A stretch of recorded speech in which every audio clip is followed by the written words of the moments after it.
Hi guys, మీరందరూ బాగున్నారని అనుకుంటున్నాను. నేను కూడా బాగున్నానని చెప్తున్నాను. ఇంకా మనం ఈరోజు వీడియోలో మాట్లాడుకోబోయే టాపిక్ ఏమిటంటే ఏపీ ఎంసెట్ 2025 40 to 50 మార్క్స్ ఎవరికైతే వచ్చాయో వాళ్ళ ర్యాంక్ ఎంత, ఏమైనా యాడింగ్ అవుతాయా మార్క్స్, అవ్వవా? ఇందుకే ఈ మధ్యన ఏమైనా యాడ్ అయ్యాయా, అసలు అవ్వలేదా? ఏవైతే యాడ్ అయ్యాయి అని చెప్పుకొని తిరుగుతున్నారా అవి అన్నీ నిజమా కాదా అనేవి మన ఛానల్లో చెప్పుకుందాం. మన ఛానల్ పేరు ఎంసెట్ బడ్డీ యూట్యూబ్ ఛానల్. సబ్స్క్రైబ్ చేయండి, షేర్ చేయండి, లైక్ చేయండి. దెన్ వీడియోలోకి వెళ్ళిపోతాం. మనకి ఎంసెట్ మొత్తం 100% కండి.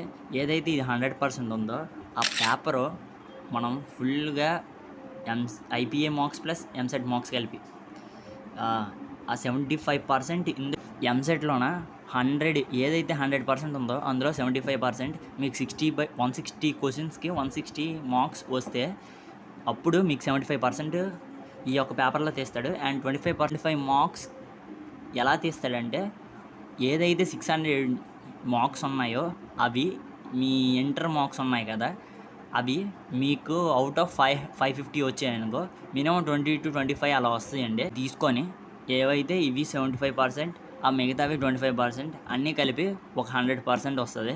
ఇవి మనకి ఎంసెట్లో వచ్చే మార్క్స్. ఎవరికైతే 40 మార్క్స్ వచ్చాయో ఆ 40 to 50 ఉన్న మార్క్స్కి మంచి ర్యాంక్ వచ్చే ఛాన్సెస్ ఉన్నాయండి.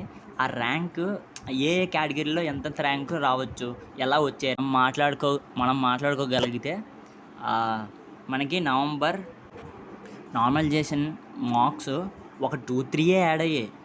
నార్మల్గా 15, 16, 17, 18 ఎలా అంటే మీకు ఏదైతే మార్క్స్ వచ్చాయో కదా, మీరు ఏదైతే చదివారో వాటి ద్వారే ఆ మార్క్స్ యాడ్ అయ్యే ఉంటాయి. కానీ మీరు ప్రీమియం కీకి రిజల్ట్ అది ఫైనల్ కీకి ఈ మధ్యన ఉన్న తేడా వల్ల వచ్చే మార్క్స్ కీ ఆబ్జెక్టివ్ వల్ల మనకి ఒక 2-3 మార్క్స్ పెరిగి ఉంటాయి. కానీ మొత్తం మార్క్స్ ఎక్కడ పెరుగు ఉండవండి. మ్యాథ్స్ ఇదైతే పేపర్ అనాలిసిస్ జరిగిందో అది పెద్దగా ఎవరికి పెరిగింది లేదు. మహా అయితే 2 to 3 మార్క్స్ మాత్రమే పెరిగాయి. ఏదైతే 40 to 50 మార్క్స్ ఇప్పుడు ఎవరికైతే వచ్చాయో వాళ్ళకి ఇందులో ఒక 2 to 3 మార్క్స్ మాత్రమే యాడ్ అయ్యి ఉంటాయి. అలా చూసుకుంటే మీకు ఏదైతే 40 to 50 మార్క్స్ మధ్యలో మీకు వచ్చి ఉంటాయి కదా, మీకు వచ్చే ర్యాంక్ ఏంటంటే 1 lakh ర్యాంక్. ఆ యొక్క ర్యాంక్ మీకు ఏదైతే వచ్చిందో అంటే 1 lakh ర్యాంక్ మీకు ఎలా క్యూట్ అవుద్ది, మీకు 40 నుంచి 50 వస్తాయి. జస్ట్ 0.00306 ఇలాంటివి ఏదైతే పాయింట్లలో మారుతాయి కదా, దానివల్ల కూడా ర్యాంక్స్ మారుతాయండి. ఇప్పుడు 50 to 1 lakh మధ్యన ర్యాంక్ వస్తుంది, నీకు తక్కువ ర్యాంక్ వస్తుంది. ఇంకా ఎక్కువ అంటే పాయింట్లు ఎక్కువ వచ్చిన మీకు 50 to 60 వచ్చింది అనుకో, మీకు ఖచ్చితంగా ఒక 70K to 1 lakh మధ్యన వస్తుంది. ఇలాగ ఏవైతే మనకి ర్యాంక్స్ పెరుగుతున్నాయో అవి ర్యాంక్స్ మన మార్క్స్ బట్టే ఉంటాయండి. ఆ ర్యాంక్స్ అలొకేషన్ ఎలా జరుగుతుందంటే పాయింట్ల వల్ల కూడా మనకి మార్క్స్ చేంజ్ అవుతాయి.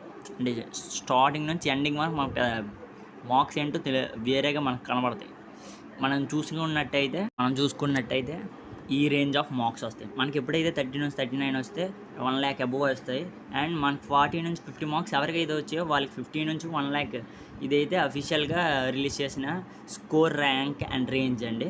ఈ యొక్క రేంజ్లో ఏదైతే రేంజ్లో మన స్కోర్ రేంజ్ వస్తుందో వాటి నుంచి ఈ చూసుకున్నట్టయితే ఇలాగ వస్తుందండి. మీకు కానీ ఇలాంటి వీడియోస్ కావాలంటే మన ఛానల్ని సబ్స్క్రైబ్ చేయండి. మన ఛానల్ పేరు ఎంసెట్ బడ్డీ యూట్యూబ్ ఛానల్. మన ఛానల్లో ఏంటంటే ఉండేయండి, ఎంసెట్ గురించి ఉండేయండి, న్యూస్ అండ్ అప్డేట్స్ గురించి. ఎంసెట్ కౌన్సిలింగ్ అయినా ఎంసెట్ ఏవైనా జరిగాయి అనుకో చాలా వేగంగా తెలుస్తుంది. ఇలాగే మమ్మల్ని బాగా సపోర్ట్ చేసినందుకు థ్యాంక్స్. మమ్మల్ని బాగా సపోర్ట్ చేస్తారని కోరుకుంటూ మీకోసం ఇంకా మరికొద్ది వీడియోస్ చేస్తాం. మాకు సపోర్ట్లా ఉంటుంది. లైక్ చేయండి, షేర్ చేయండి, సబ్స్క్రైబ్ చేయండి ఎంసెట్ బడ్డీ యూట్యూబ్ ఛానల్.